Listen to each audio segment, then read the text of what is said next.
भूदान यज्ञ में उन्होंने कहा कि किसी के हाथ पर रोटी रख कर के दोगे ना, एक समय का पेट भर जाएगा। थोड़ी सी जमीन दो, वो कमाए, जिंदगी भर के लिए उनकी अमीरी आ जाए, उनके बच्चे पलें। हे अन्नदाता, कुछ लोगों के पास भूमि नहीं है, तुम उनको थोड़ी सी जमीन दे दो, वो कमाएं, खाएं, उनके बच्चे आगे बढ़ें। पूरे देश में गए वो, भूदान यज्ञ चला, बड़ा कार्य किया। लेकिन विनोबा भावे कहते हैं कि जब मैं छोटा था तो उस दिन मुझे बड़ा अजीब लगा कि मेरे पड़ोस की एक महिला आई और उसने आकर के अपने बच्चे को मेरी माँ के पास छोड़ा और छोड़ करके कहा कि बहन, मैं तीर्थ यात्रा पर जा रही हूँ, 1 महीना मुझे लग जाएगा, ये बच्चा जो है तुम्हारे पास रहेगा, ये कुछ गलती करे तो इसे माफ कर देना, भगवान का बच्चा समझ के माफ कर देना, और थोड़ी देर के लिए यशोदा बन करके ही सही मेरे बच्चे को भी संभाल लेना। बोलकर गई और इन्होंने भी आश्वासन दे दिया, हाँ ठीक है। विनोबा भावे कहते हैं कि मेरे लिए अजीब बात तब ये थी जब, क्योंकि मैं छोटा था, वो पड़ोस वाले बच्चे को माखन मिश्री वाली रोटी दी और मुझे सूखी रोटी पकड़ा दी माँ ने। अब मैंने कहा तू मेरी माँ है और बहुत प्यार करती मुझे, और पड़ोस वाला इतना प्यारा, तो मुझे गले लगा कर कहा तू तो मेरा बेटा है, लेकिन ये भगवान का बेटा है। उसकी माँ बोल के गई, अगर ये गलती करता है तो भगवान का बच्चा समझ के माफ कर देना। भगवान को माखन मिश्री दी जाती है। और मैंने कहा तो मुझे में भगवान नहीं दिखाई दे रहा माँ, पक्षपात करती है माँ। तब समझ में नहीं आता था, लेकिन बड़े होकर समझ में आया कि कितना बड़ा दिल रहा होगा मेरी माँ का। मुझे तो वो अपना आपा देखती है, लेकिन पड़ोस वाले बच्चे में उसने भगवान का रूप देख लिया, और उसी माँ के संस्कार पा करके एक बच्चा बड़ा हुआ। आप अगर उस प्रेम को दे करके इस दुनिया में बच्चों को बढ़ाओ, देखो तो सही इस संसार को आप कितना अच्छा नागरिक दे सकते हैं। ये बैर विरोध, ये पक्षपात, ये चोट देना, अपने अहंकार का प्रदर्शन करना। हिरण्यकश्यपु, उसका भी अहंकार अद्भुत था, और प्रहलाद का भी। मैं भगवान का बेटा, भगवान को मानता हूं, वो कहे मैं मानता ही नहीं हूं भगवान, होता कौन, मैं हूं भगवान। दोनों की मैं लड़ रही है। एक ने अपनी मैं को उठाकर भगवान को अर्पित करके कह दिया कि प्रभु मैं तेरा, जीवन तेरा, जैसे रखे, मेरी तो अपनी कुछ भी इच्छा नहीं, तेरी इच्छा में अपनी इच्छा मिला दी मैंने। आसान बात नहीं है जब आदमी ये कहता है मेरी इच्छा नहीं, तेरी इच्छा पूरी होनी चाहिए भगवान। तू क्या चाहता है, कैसे रखना चाहता है? अब इस इच्छा का ही परिणाम माना जाता है कि नरसिंह भगवान का अवतार हुआ, कि भगवान प्रकट हुए अपने उस बच्चे के लिए। क्योंकि किसी को भी एक बात कही जाती है कि मनुष्य तू इस बात को सोच, अहंकार तो भगवान किसी अकड़ने वाले पेड़ का भी बर्दाश्त नहीं करता। जब आंधी आती है ना, तो सबसे पहले उसी को तोड़ता है, और झुकने वाले को वो कहता है कि तुम ठीक हो, तुम्हें जीने का अधिकार है। परीक्षा तो होती है ना, नम्रता ही मुस्कुराती है। इसलिए कहते ना कि जब कोई तेज आंधी आकर चली जाए और टूटे हुए वृक्ष दिखाई दें, लहलाती हुई घास दिखाई दे, तो क्या समझना चाहिए? अहंकार टूटकर गिरा पड़ा है और नम्रता की घास लहला रही है। क्योंकि वो घास जो है झुककर नम्र होकर स्वागत करती रही, इसलिए लहला रही है। वो पौधे भी लहला रहे हैं जो नम्रता से झुककर उस स्थिति में भी अपनी अकड़ से रहित थे। तो इसलिए मैं ये कहूंगा कि अपने आप को जो हल्का करके परमात्मा को अर्पित कर देगा, तो कृष्ण भगवान कहते हैं बस वही मेरा प्रिय है। तो मैं नहीं, मेरा नहीं, जो कुछ है मैं भी तेरा, और जो कुछ मेरा है वो मेरा नहीं, वो भी तेरा ही है। आगे उन्होंने कहा कि अब उसके बाद एक और चीज आनी चाहिए कि तुम्हारी मन की अवस्था, चित्त की अवस्था वो डामाडोल ना हो, सुख दुख में सम रहे, सम दुख सुख क्षमी। कृष्ण यहां आकर कहते हैं सुख और दुख दोनों में तुम्हारे चित्त के तराजू के पलड़े बराबर रहने चाहिए, क्योंकि ये तो होगा। संसार में आप जीवन जिएंगे तो एक जैसा तो मौसम नहीं मिलेगा। मौसम आएंगे उनको तो आप नहीं बदल सकते। गर्मी का मौसम आया तो क्यों आया, सर्दी का आया तो क्यों आया, बरसात इतनी क्यों है, सूखा इतना क्यों पड़ा हुआ, आपके क्यों का तो वहां कोई जवाब नहीं है। आपको तो उसमें जीना पड़ेगा। बस आपको उसको बर्दाश्त करना आना चाहिए और अपने आप को संतुलित करना आना चाहिए। और बात ध्यान देना कि आपकी अधिकांश ऊर्जा इसी काम में लगती है, बैलेंस बनाने में। किसी ने गुस्सा दिला दिया तो गुस्सा दिला दिया, बड़ी पीड़ा हुई। धीरे धीरे धीरे धीरे आपका शरीर जो है बैलेंस में लाता है आपको। अब इसको थोड़ा सा और अलग अंदाज से समझिए, हम आधुनिक दृष्टि से समझते हैं। कहते हैं कि कुछ भावनाएं हैं, उनकी फ्रीक्वेंसी है। उन फ्रीक्वेंसी पर जब आप होते हैं तो आप बहुत अच्छा महसूस करते हैं। वो आपके जीवन को आनंदित करती हैं। तो वो भावनाएं क्या, वो इमोशन क्या है? कहते हैं एक तो प्रेम की, और अगर तुम्हें लगता है कि ये कुछ शब्द ही हैं, इससे कुछ नहीं फर्क पड़ता, तो फिर चिंता याद करो, भय याद करो, निर्दयता याद करो, दुख और दुर्घटना याद करो, कुछ परेशानी वाली बात को याद करो। कि बस आप बीमारी याद करिए, बुखार, भयंकर भयंकर बुखार, कभी सामना किया होगा तब को याद करना। गिरे पड़े हुए थे, उठा भी नहीं जा रहा था, तो एक बुखार शब्द कहते ही आपके पूरे शरीर के अंदर वो भाव आने लग जाता, वो तरंगे आने लग जाती हैं। इस अवस्था में था मैं। बैर विरोध की जब बात आती है तो शत्रु का चेहरा और उसके द्वारा बोले गए शब्द, उनको याद कर लेना, एक बार तरंगे उठते हुए नजर आने लग जाएंगे। बोले ये सब वो भावनाएं पैदा करने वाले शब्द हैं जो आपके अंदर नेगेटिविटी की वेव्स को, उसकी वाइब्रेशन को पैदा करते हैं। और कुछ तरंगे वो हैं कि जो आपके अंदर पॉजिटिविटी पैदा करते हैं।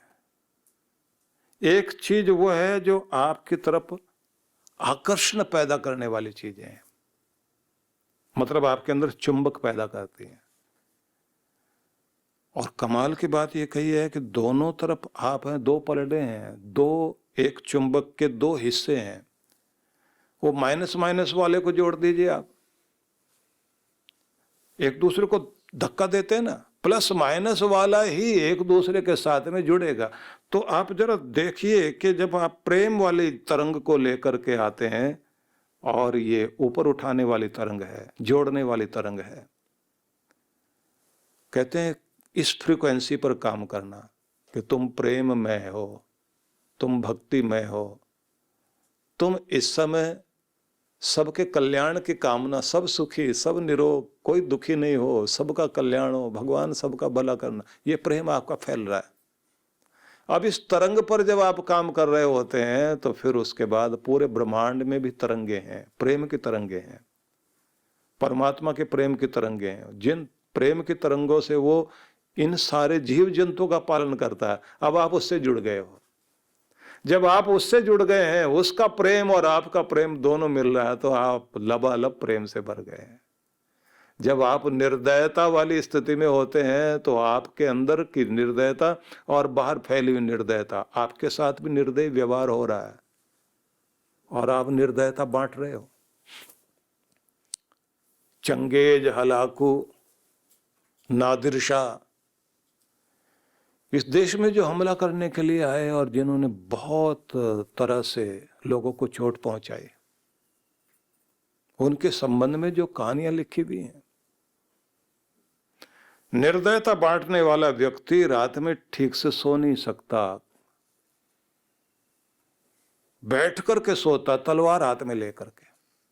खतरा इस बात का भी है कि कहीं मेरे ही अपने जो रक्षक हैं वो ही ना मार दे मुझे। निर्दयता वाले व्यक्ति को मजा आता है तो एक ही बात में, निर्दयी व्यवहार करके आनंदित होना चाहता है। लेकिन उस तरफ मैं आपको चर्चा नहीं करूंगा। आप देखिए कि जिन लोगों के अंदर प्रेम था उन लोगों ने इस दुनिया को क्या दिया, जिनके अंदर दया थी उन्होंने दुनिया को क्या दिया। ये दुनिया बनाई है उन लोगों ने। वे लोग जिन्होंने अपने आप को गला दिया लेकिन दुनिया को बचाने के लिए, रोग मुक्त करने के लिए काम किया। इतने सारे जो ये टीके बने हैं, जैसे वैक्सीन बनी ना, अभी बनी है। अभी थोड़े दिन पहले जो घटना घटी है, आप देखिए ना, ये उत्तराखंड में इतना बड़ा ग्लेशियर टूटने के बाद कितने सारे लोग उस मृत्यु के काल में चले गए, उस काल के गाल में चले गए। तो एक महिला डॉक्टर, और उसने छुट्टी लेनी थी क्योंकि वो गर्भवती थी, तो उसको ये लग रहा था कि परिवार के लोग कह रहे थे कि बेटा अब तुम छुट्टी लेकर घर में रहो। और उसे खबर मिली कि इतनी बड़ी आपदा में न जाने कितने लोग फंस गए हैं और उनको मेरी जरूरत है। वो पहुंच गई वहां पर। इतनी बड़ी आपदा के बीच में और इतना भयंकर सर्दी और ऐसा कीचड़ वाला वातावरण, उसके बीच में से निकल करके जिन लोगों को घायल अवस्था में लेकर आ रहे हैं हॉस्पिटल में, अब वो 24 घंटे ड्यूटी दे रही हूं। और मन में क्या भावना है, मैं डॉक्टर हूं और मुझे सिखाया गया है कि कितनी जिंदगी तू बचा सकती है तो बचा। हर व्यक्ति को जीवन दिया जा सकता है। आप क्या कहेंगे, हो भगवान का रूप ही तो है वो। ऐसे प्रेम वाले लोगों ने इस धरती को सुंदर बनाया है और निर्दयी लोगों ने ही नरक बनाया है। कृष्ण भगवान कहते हैं कि वे ही मुझ तक पहुंचेंगे, उनको ही जगह मिलेगी जिनके अंदर दया है, जो मित्रता वाले हैं, सबके कल्याण की कामना करते हैं। साथ में आगे कहा कि मैं और मेरे से ऊपर उठ करके जो जिए और सुख दुख में समान रहें। यहां एक बात और महत्वपूर्ण है, संतुलन बनाना आसान काम नहीं है। जब आपके सामने विपरीत परिस्थितियां हो, अपने को संभाल पाना। सुख में तो आदमी अच्छा लगता है, लेकिन जैसे जैसे दुख बढ़ता है ना, एक घड़ी भी काटनी जीवन की भारी होती है दुख में। लेकिन जिन लोगों को दोनों स्थिति में अपने को संभालना आता है, उनके अंदर मैच्योरिटी है, एक परिपक्वता है। और कमाल की बात यह है कि ऐसे लोग आत्मिक बल से युक्त होते हैं। अभी जब मैं बता रहा हूं, चर्चा कर रहा हूं उत्तराखंड की, चमोली डिस्ट्रिक्ट की, जब वो पहला आदमी निकाला गया ना गुफा से बाहर, क्या भावना मन में रख के बैठा हुआ था, जीना है मैंने और मैं ठीक होके निकलूंगा बाहर। और जैसे उसे बाहर लेकर आए तो उसने दोनों हाथ ऊपर करके जोर से अंगड़ाई ली और इतने जोश में आकर उसने कहा मैं आ गया हूं। और नीचे जैसे उसको उतारा ऐसे लेट गया, आकाश की तरफ देखता हुआ। जिंदगी मिली है, जीवंत तो अंदर भी होनी चाहिए। और उनको कितनी खुशी मिली होगी जो बेचारे बचाने का काम कर रहे थे। जिन लोगों के अंदर भावना होती है कि इस मिट्टी में भले ही मैं मिल जाऊं लेकिन न जाने कितनों की जिंदगी को मैं बचा सकता हूं तो बचाऊं। और वे लोग भी होते हैं जिन लोगों की इच्छा होती है शरीर छूट जाए तो आखिर में इसकी जो राख होगी, कुछ हिमालय में, कुछ गंगा में, पहाड़ों में भी जाना चाहिए, समुद्र में भी जाना चाहिए। पूरा तन मेरा बना है, मेरे देश से बना है, मेरे पहाड़ों से बना है, मेरे रेगिस्तान से बना है, मेरी नदियों से बना है, मेरे खेतों से मेरा शरीर बना है। यहां से मैं उगा हूं, इनके लिए जिया हूं, इन्हीं में मिलना चाहता हूं। प्रेम का कितना बड़ा रूप है। अपने देश के लिए, अपनी मिट्टी के लिए जीना। अथर्ववेद में एक सूक्त है जिसमें कहा गया ये पत्थरों वाली, ये कीचड़ वाली, ये उबड़ खाबड़, ये मिट्टी से, रेत से भरी हुई जमीन क्या है ये? का यही तुम्हें जीवन देने वाली मां है, इसी में तुम बसते हो, इसलिए इसका नाम वसुधा है। इसको धरती कहा गया है कि यही तो धारण करती है तुम्हें, यही बसाती है और यही तुम्हें समृद्धि से भरपूर करती है। इसलिए कहा माता भूमि पुत्रो हम पृथिव्याः, ये भी वहीं का संदेश है। भूमि मां है और मैं इसका पुत्र हूं, इसके लिए जियो, इस दुनिया में, इस पृथ्वी पर रहने वालों के लिए जियो। कृष्ण भगवान ने आगे चल करके एक शब्द और कहा, एक बात और ध्यान रख लेना, मेरे दरवाजे तक आने वाले व्यक्ति को क्षमावान होना चाहिए, बड़ा दिल चाहिए, माफ करने का दिल भी होना चाहिए। हिमालय की गोद में पहाड़ों की वादियों के बीच व्यास नदी के तट पर मनाली ध्यान साधना शिविर। जन्म जन्मांतरों की पीड़ाओं से बाहर निकलने के लिए चांद्रायण अद्भुत तप है। इस बार के ध्यान साधना के लिए कुछ विशेष कार्यक्रम रखे गए हैं। एक तो नित्य साधना कराई जाएगी, दूसरी होगी डिवाइन ब्लिस मेडिटेशन, तीसरी जो है वो दिव्य शक्ति साधना कहेंगे, जिसका मतलब होगा कि आप जो है विश्व शक्ति से कैसे जुड़ सकते हैं, और साथ में वॉकिंग मेडिटेशन भी इसके अंतर्गत होगा। मन को बहुत शांति मिली, एक अद्भुत आनंद प्राप्त हुआ। जिस माइंडसेट और जिस भारी मन से मैं आई हुई थी यहाँ पे, वो काफ़ी कम हुआ है। और every time whenever I come for this शिविर I feel something different, a new energy in me. Thank you to Maharaj Shri and thank you to all of you. तो आज ही पंजीकरण कराएं